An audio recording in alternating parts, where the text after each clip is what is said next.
శ్రీకాకుళం జిల్లా ఇచ్చాపురం మండలంలోని బొడ్డకాలి గ్రామంలో శ్రీ వెంకటేశ్వర స్వామివారి దేవాలయ వార్షికోత్సవ పూజలలో నియోజకవర్గ ఎమ్మెల్యే డాక్టర్ బెందాలం అశోక్ పాల్గొన్నారు.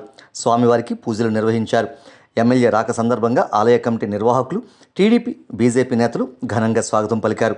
దర్శనం, పూజ అనంతరం ఎమ్మెల్యే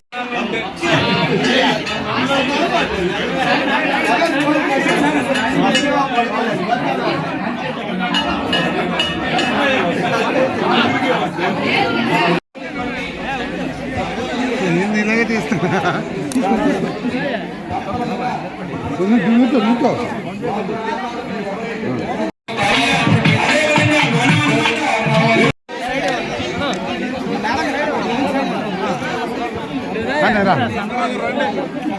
రమ్మ రమ్మ